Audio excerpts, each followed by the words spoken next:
We don't cast, last. Now everybody go to breakfast.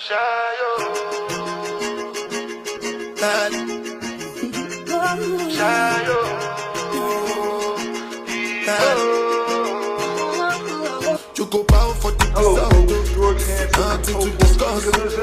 We have a great one for you today, but before I start, I would like to say happy birthday to the man, the legend himself, the life of Hollywood videos, Chris Tony, who's out in Hollywood with all the stars.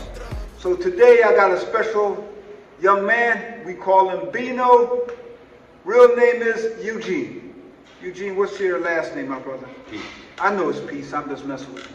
So talk to me about it. You have a very interesting story. I know growing up you were a troubled youth. You got in some trouble. You came to a boxing gym. You turned your life around. You are doing some amazing things with professional athletes. Talk to us about your journey and your business. I started boxing probably around 2013, 12, 13, around that time. Coming home straight from jail. I gotta go back in time. Coming home straight from jail. Just training all over the place, every park, playground, wherever it was at. I started off training at like the YMCA. Okay. And I met my man, you know him, one of the coaches.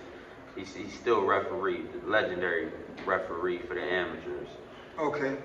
Well, anyway, he got with me. He sent me up Schuler's. Okay. I first went up Schuler's and started training up there.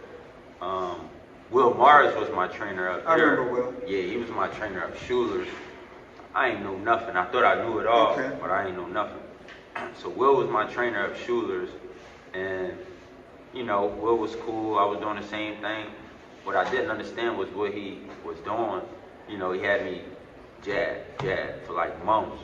You know, I was an impatient like teen for real. Okay. So I was like, yo, like he keep having me jab all day. Like I want to spar. I'm seeing all the dudes sparring and stuff. They keep looking at me like I'm a sucker or something. So I'm like, man, I want to spar. And he wouldn't let me spar. And then that's when I was like, man, I'm about to leave this dude. You know what I mean? Because I feel like he jerking me around. But nevertheless, later on down the line, I realized what he was doing was just building me up. Teaching you the basics. Teaching me the basics. And if I would have got into the ring, I would have got killed.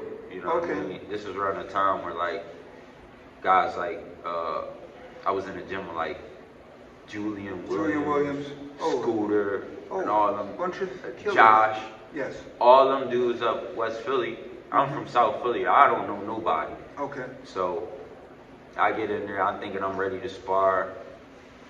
I ain't ready to do nothing.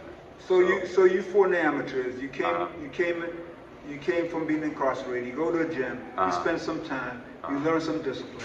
Yeah. So what made you started your business training professional athletes and young people, high school, grade school, etc.? Just because I always knew that if I wasn't going to be boxing, then I wanted to help people, you know, get in shape, lose weight, and stuff like that. But then it went to another level when I started, like, as I was boxing, I was kind of like on the job learning. Okay. You know, after I got with like Coach G, after I left, you know, from being with Will, which Will taught me a lot. Shout out to Will Mars. He taught me a lot. And then I got with G. And then, Coach George G, police officer. Yeah, George G. That was my coach from there on out. You know, then we started just made our home gym. You know, it made more sense because this is my neighborhood, Mary Anderson. Okay. So yeah, I always knew I wanted to help people, but I don't know, chick. It just happened. It just happened. And that one thing about like when you're training like, you know, athletes, you know, college kids or pro athletes or anything like that, they love boxing. But I have to say this, man. You're pretty high up on the food chain because I remember a conversation we had, Yeah. and I couldn't believe it when you told me you actually had lunch or dinner at Uncle West's house, William Wesley. Oh yeah, and that was awesome. and that happened because of my homie that I do training with in Jersey, Chad Hadley. He's one of the best in Jersey with training the kids. Okay. Not even kids, the adults, the kids. You know, getting them right athletically and stuff like that. Whatever he's doing, he's one of the best over there. So my hat go off to him. So I was on a trip with him. And, you know, he was tied up to all these guys. I was on a trip with him, and we wind up, you know, at West House. And me just being a kid from South Philadelphia, coming from what I come from, you know what I mean? It's just amazing to see, you know, how dudes is really living, and it's possible for, you know, you to live like this and do these things, and you know what I mean? So that kind of opened my mind up to more things as well. It's just, it was bigger than just me training, you know what I mean? So that opened my mind up too, but I never really been one for like a materialistic guy or something like that, but you know, we all like nice things. We all do, trust me. Now let me ask the question. Who are some of the professional athletes you have worked with? I know you have some football players. Yeah. Well, when I first started going over Jersey and training, my man used to call me over there to train Corey Clemens at the time. Okay. And this was back maybe 2017, something like that. And this one he played for Wisconsin. Okay. So when I first started training him, we started building up a good relationship outside of training. It was just like a good chemistry, you know what I mean? Like we cool. So then he go off and go to the Eagles. Okay. He go to the Eagles like that next year or whatever the case may be. They won the Super Bowl. So after they won the Super Bowl, and he contributed to them winning the Super Bowl. So that was big time right there. So they won the Super Bowl. Then he came back to you know, to the gym, called up, boom, boom, boom. He wanted to train again. So I go back over there to, you know, at this time I had a gym in Southwest, like a studio gym in Southwest, which I shut down. I had it for about like 2 years. I shut it down due to like, you know, problems with the building that I wanted them to fix that they wouldn't. I shut it down or whatever the case may be. I go back over there to train Corey after they won the Super Bowl. And then, you know, doors just kind of like started looking good as opposed to like... The door's open, but I have to ask this. How was Corey's footwork? Corey's footwork with boxing, believe it or not, was horrible. But on the field, he's a beast. Ladder drills, this and the third. Well, Just Corey's going to disagree with you, man. In the beginning, when I first started training my man, his footwork was out of whack. You know what I mean? Just because it's new to them. If I go to the football field and try to do their drills, I'll be lost. Okay. You know what I mean? So it's new to them. And then as other, you know, football guys is seeing this, they want to, you know, I'll tell you this. Every sport, right? Basketball, football, whatever, swimming, baseball, whatever it is, they love boxing. Yes. They love boxing. It's like one of the best, I would say, to me, I would say the best conditioning, best way to get conditioned for whatever sport you're doing. Either boxing or swimming.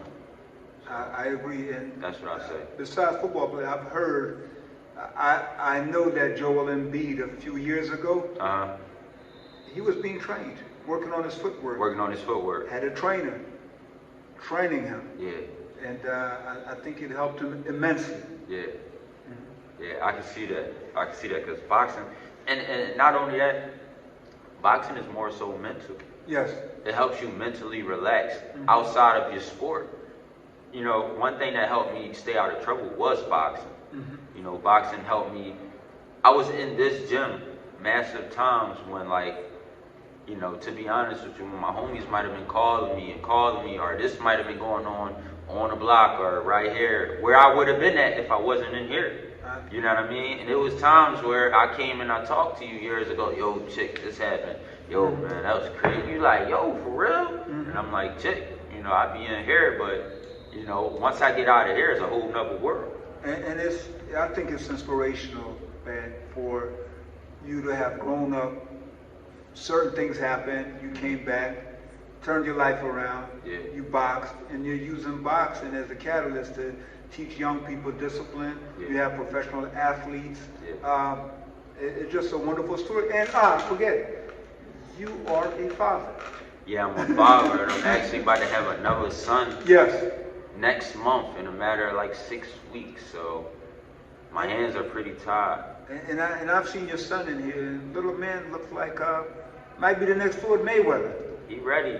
He ready. I'm ready. You know what I want him to play, Chick? I want him to play baseball. Baseball, great sport, and we got a great baseball program. I want him to play baseball. I don't know what it is, but of course I'm going to give him the basic training. I'm going to let him run through his course of boxing. But I'm not going to force it on him. But I would like him to play baseball, you know, to make some good money over there. It is a great sport. Yeah. Now, going back to boxing, before we go, what is the name of your company? And how could people reach you? I don't want to wait until the end, even though we're going to put it in there. Yeah. So the name of the company is Sky's the Limit Fitness. You can reach me Instagram, Twitter. Sky is the Limit Fitness? Yep. Okay. Sky's the Limit Fitness. _ Sky's the Limit Fitness on Instagram. SKYSTHE. Y'all know the rest. Sky's the Limit Fitness. Instagram, Twitter, everything's the same. Actually got one of my, okay. marketing on right there. Yeah, okay, you can turn around here then. See the back. Got a little marketing going on. Okay. But yeah, though, Chick, that's basically, you know, it's tons of more, but we'll be here, you know, all day. Okay, we can talk a lot, man. Let's get into some boxing. Okay. I'm going to mention a name and you give me your reaction. Duran Boots Ennis. He's a problem. Problem? He's a problem. Talking about the best He's a fighter problem. on the planet right now. Yeah, I believe that right now, but he's still climbing. Climbing, the man is at the mountain. He just can't get anyone to step in the ring. It's not about he can't get no one to step in the ring. It's He's about ranked #1 in the IBF. I know, but it's about them dudes. I mean, you're right, but I'm just saying everybody's on the type time like it's about money. Can I say this? I'm listening. The money's there. Do we remember this? Sugar Ray Leonard was the WBC champ. My favorite fighter. 25 years old. Tommy Hearns, WBA champ, 23 years old. Leonard was the golden boy. He didn't have to take the chance and fight Hearns. It was different. How old are Crawford and Spence? Aren't they about 33 and 35? Yeah, Chick. When will they fight? When they're 75 and everything 72? is about money now. Back then, them dudes was fighting actual for like pride and dignity. Like they wasn't even getting. They was fighting harder. They made a lot of money. But listen though, they wasn't getting the money that the dudes is getting today, and they was fighting harder than the dudes that's fighting today. 15 rounds here, and not just boxing and running around. And they was in the middle. They was getting it in. So, well, by the end of the year, yeah, Duran Ennis will be the IBF champ. These guys don't want to fight, then they should just retire. I'm not going to say they don't want to fight. I'm not going to say they don't want to fight. I do think they're a little hesitant of fighting them. Hesitant is they're a little hesitant because he high risk. He high risk right now. So you're saying Tommy Hearns wasn't high risk for Ray Leonard? Look at this chick, right? Crawford, right? He go out there, right? I'm not saying this would happen. Don't nobody come at me. He go out there, he beat Boots. Boop, bop, bop, bop. When? I'm just saying. Listen. What, he's going to get help from people in Omaha? Hold on. He go out there, he beat Boots, right? He beat Duran, right? Everybody say, man, he should have beat him though. Like, can I say this? He did what he was supposed to. Can I say this? The probability of him beating Boots is slim and none. Crawford goes out there, he gets knocked out by Duran Ennis, right? What are they going to say? He's an old man. But that is always going to be something. That's basically what I'm saying. But can I say something? Yeah. If Ricky Burns or somebody didn't give Crawford a shot in the UK to become a lightweight world champ, he wouldn't have had a championship. And in boxing, I'm with you. You got to give him a chance. You always have to try to fight the best if you want to be the best. But I understand. No one wants to. But listen though, they can't even make the Crawford and Spence fight happen yet. So I'm pretty sure that Crawford not thinking about Boots. He I'm not gonna say he want to fight Spence, but that fight need to happen before. Yeah, that fight need to happen before the Boots fight. Well, what the IBF need to do is strip Spence of the IBF title, since Duran Ennis is the mandatory. Yeah. But I understand. But you know how it goes, all politics though. I would love to see Boots get his shot, and I would love to see him, put Philly on the map. I would love to see that though. You know what I mean? Get a young kid some hope. Yep. Great fighter. Yeah. And I like him because he's real humble. He real humble, like outside of the ring. You know what I mean? I watch him. He real humble. He's always been that way. Yeah, he's real humble. I like that. He's always been that way, humble, young man. And he's always been good since he was a kid. Yeah, Great fighter. Yeah. He's going to be a world champion. I believe you. Welterweight is just the start. And I can see him being a world champion all the way up to light heavyweight. I'm with you. Next fighter, let me ask, since we're looking at the rising. My man, Scooter Fulton, who you know quite well. I like him too, to be honest. Real quick, fast. He got like the pretty boy Floyd image, like flashy, like drawing attention, but he could back it up too in the ring. He a dog. And he's it. When I first started boxing, I tell you, like I was in Schuler's with all them dudes. I was a young dude, and I used to just sit back and watch them. You know what I mean? So it's amazing, to see somebody go from like grinding in the gym. Yes. And I seen, and I was paying attention when he first signed with Golden Boy and stuff like that. So that's lit, right there. Cool boy stuff. That's lit. That's lit. That's again like giving the young dudes hope out. And another guy who's always been exceptional. Yeah. Even as a young man. Yeah. You could see the talent, but I give him so much credit for staying focused. You know one thing? I like when him and Josh was together. Yes.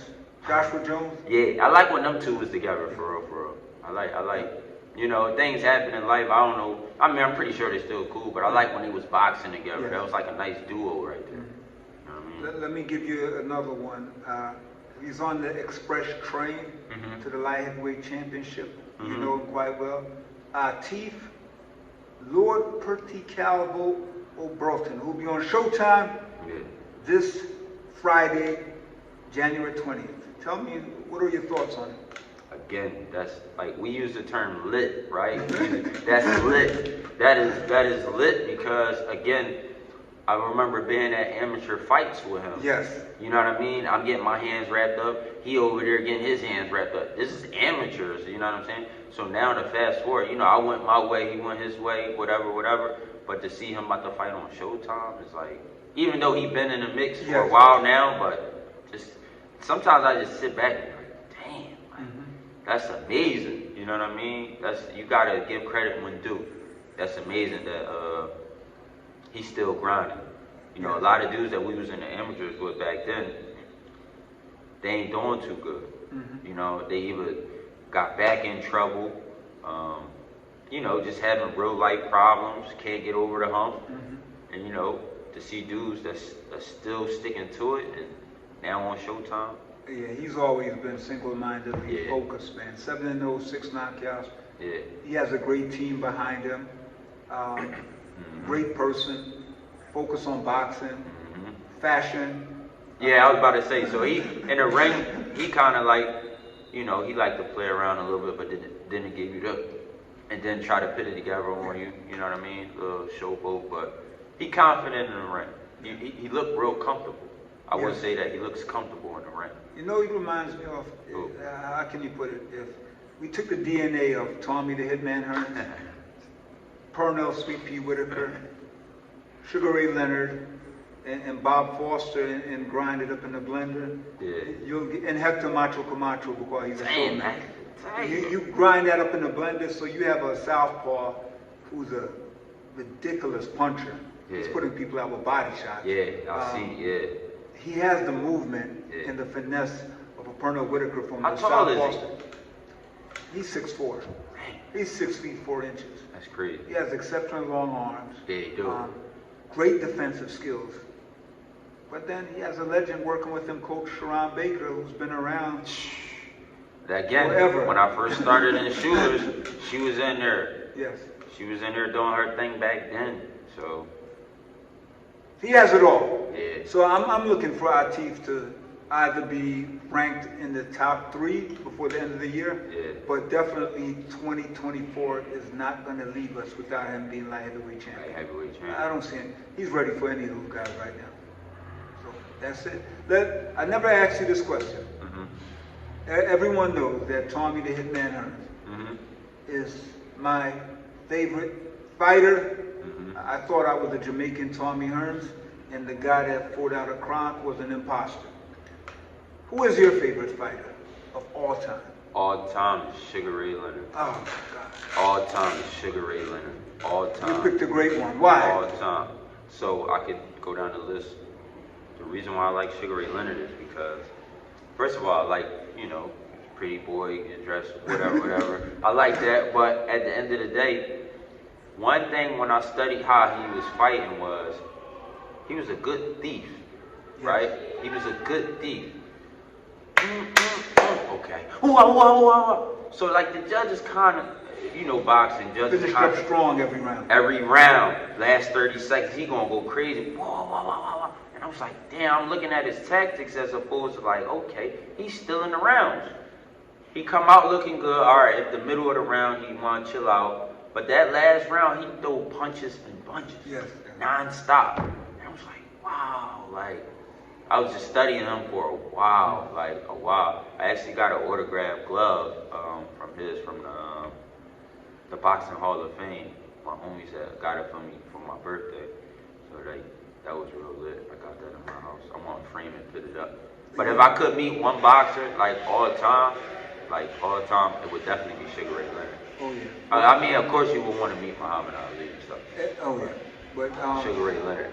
I met him at the Leopold Center when Katie Taylor fought here, and I just had to get a picture. Yes, I have that picture. I mean, looks good. He's still in great shape. He's still in great shape. I follow him to this day. You might catch him on the Basu ball, getting sit-ups in, come up, throw his punches. You know what I mean? And that's what it's about. That's what boxing is really about. It's a lifetime thing. Yes. It is a lifetime friend. Truly one of the most incredible fighters. Yeah. He had it all. Charisma, speed, power, smart. Ray Leonard, just an incredible boxer, and he had a ridiculous chin. Ridiculous chin. Amazing speed and power. His speed was just like different back then. You know what I mean? Like different. Anytime you can make a dude like that quit, you know what I mean? Roberto Durant. Great fighter. Anytime you can make him quit. Well, Durant, there was other circumstances. The man was dehydrated. A lot of things were going to happen. Yeah. He was cooking him that fight. Yeah, he was dancing and trying to embarrass the great Durant. Yeah. One of my all-time favorite fighters. Yeah. Greatest lightweight ever. Hands of stone. Incredible fighter, Roberto Durant. Yeah, hats off to him. He's definitely incredible. So, Sugar Ray Leonard. Now, what are your plans for the future? You have this great business, right? Where do you see going? I mean, you have athletes. Are you going to get all the Sixers, all professional athletes? You're still working with young people? So here's my thing, right? I love training the athletes, right? I love doing it, and I will always train athletes. Any chance that I get, I will always introduce them to, boxing as much as they want to train and stuff like that. But my heart, and I almost forgot my why for a while. Right. I almost forgot my why, and I had to go back and sit down and talk to myself as opposed to like, why did you really get started with this? Like, always remember, why did you really get started with this? So years ago, my mom was sick. Okay. Not taking care of her health from years ago. Years ago. So she had COPD. COPD is a chronic lung disease. Okay. So she had COPD and liver cirrhosis. Liver cirrhosis many people know where that come from. What a lot of people love doing every weekend. Right. Drinking and turning up, drinking and turning up. Well, you're killing your liver. Okay. You know what I mean? So, and I'm not saying don't enjoy your life, but if that's what you want to do, then just know that every shot that you take, you know, we killing our liver, but we gonna do what we gonna do. Well, anyway, so I got in. I almost forgot my why, and I had to go back and remember. Like my why was really just to, you know, help people have a healthy lifestyle and to really go back to the kids. Because I can train as many athletes right now, pros, football players, basketball players, teams, organizations, right? They 21 on up, right? But what about the kids? Who's going to help them? You know what I'm saying? Not saying no one is helping them, but it's little to none that's really guiding the kids the right way. You know what I'm saying? So it's like one of my biggest whys is like, if I'm speaking to 20 kids and I can help 2, I'm blessed. That's good. Because we can't help them all, but I'm going to try. Because I remember, I never want to give up on a kid because, you know, a lot of people never gave up on me. And my coach never gave up on me. And he knew what type of dude I was. And he knew, you know what I mean? Like, he knew that it was going down. So he never gave up on me. And to this day, I find, like, that outside of boxing is like, that's solid to me. That's super, super solid to me. So I just I never want to give up on a kid that really want to do better. If it's somebody that's too far gone, then that's out of my hand. But if I got a kid that honestly want to change his life, and, you know what I mean, he's getting in trouble, but he want to do better, or he ain't got a dad around, so he don't know what to do. Listen, I tell you this, Jake. All the kids that I train right now, yeah, I train them boxing. I might get their hands up a little sharp, right? Some of them never plan to box. Some of them never want to box a day in their life, right? And the parents know that, and the parents is happy. But they come to me for confidence. Right. They come to me for, you know, to build them up, get them stronger, get them ready for life. You know what I mean? That's what boxing does. Get kids ready for life. Get kids ready for adversity. Get kids ready for having their heart broken. Get kids ready for getting hit and hitting back and not just crumbling when life hits you. So that's what I do with the kids, Chick. And I love training the kids sometimes more than the pros. As crazy as it may sound, I love training the kids sometimes more than the pros.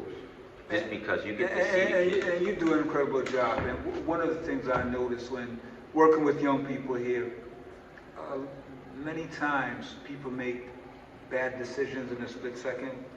At least boxing gives you the opportunity to think about things before you act. It does. And you're more patient. You become more tolerant. And I think a lot of young people who've gotten into trouble is very emotional. Then you do something that's really horrible, and now you have to take the consequences, and you said only if I knew. And they in jail already, or yes. you know, probably dead. Well, hopefully not. But that's just the sad reality of it.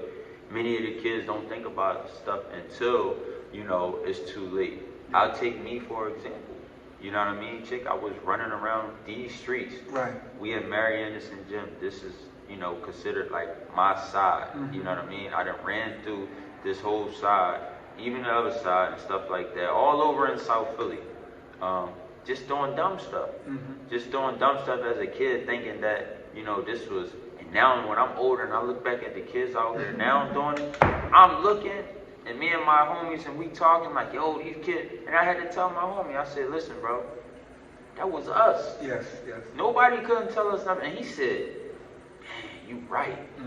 Nobody couldn't tell us nothing. Right. But we all went to jail. But it's good, man, that you've turned your life around. What do you want to say to all of the young people who will be watching or who are watching this video? What would you like to say to them? I would just want to say to all the young people out there that's watching this video is, you know, it's possible. It's cool to be uncool. You don't have to be in the in crowd. You don't have to carry a gun. to be cool. You don't have to wear Balenciagas to get girls. You know, it's cool to be you. If you want to play music, if you want to do drums, if you want to golf, do your thing. Because I tell you one thing, chick.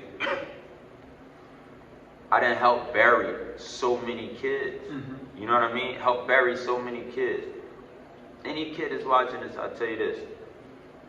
When you in your grave, right? When you in that box, casket, whatever, you're alone. So your homies that you think you this or that with, they'll forget about you soon. You know what I mean? Like, they'll remember you, but no one's going to take care of your mom. No one's going to take care of your kids, your sister, your dad that's sick, but you going, no one's going to really go check up on these people. You know what I mean? So it's just like, I'm telling y'all, no, y'all do not want to go to jail. Do not. And that's a good message. We just hope we get a lot of young people in here. A lot. And I tell people, sometimes I hear adults say, young people today are so bad. No. If young people were so horrible, so bad, we would not be able to walk the streets. Yeah. There are so many. Most young people are really good people. Yeah, you're right. Some of them just need a little guidance. A lot of guidance. Yes. You're right. And if you get them in a boxing program or soccer or basketball or baseball, surround themselves with good people. Change their life. Change their lives. Yep, so change their life. I appreciate, we're wrapping up, I appreciate what you're doing. I've seen your progress from when you started to now, to fatherhood, to you being an inspiration to all these young people. And I'm proud of you. Thank you. And so continue to do what you do. Let them know how they can reach you again. We have 2 plugs in here for Sky's the Limit Fitness. Sky's the Limit Fitness on Instagram, _ Sky's the Limit Fitness right there. Twitter, Facebook, everywhere else, Sky's the Limit Fitness. Reach out to me. Email Sky's the Limit Fitness. Everything is Sky's the Limit Fitness. Reach out to me if you want to get involved in some type of training. Anything. If you want your kids to get in some type of boxing program, anything, I'm willing to help. There you have it, folks. My good friend, we call him Beano, but it's ironic to Eugene. Peace. So, thank you for watching Boxing 396. This is the first interview for 2023. Once again, happy birthday to Chris Tony. He does such an incredible job. He's in Hollywood. And lastly, I want to say to my Jamaican brother from the UK, the man, the myth, the legend himself, Master Knowledge, Spencer Theron. I got to give a shout out to Spencer. Spencer did it all. He's the Don of everything. Take care. I want to say one more thing. Just want to say thanks to Coach Chick for always being a listening ear, a mentor. Everything in this boxing gym right here is dedicated 22 years plus probably in this boxing gym. Really never miss a day. In here 5 to 8, whatever you gonna listen. Took a lot of kids under the wing. A lot of kids. He don't get enough recognition right here. You know what I'm saying? He's been doing his thing for years in this gym right here. And a lot of dudes don't give him his flowers right here. So I reached out to him personally, you know what I mean? Because when it's all said and done, I wanted to give my man his flowers while he alive. Let him know that, you know, he do an amazing job. Thank you very much, and I'm having fun. I'm just an immigrant. Like who told me? Like Marshall Kaufman says, I'm just a squirrel trying to get enough. Thank you guys.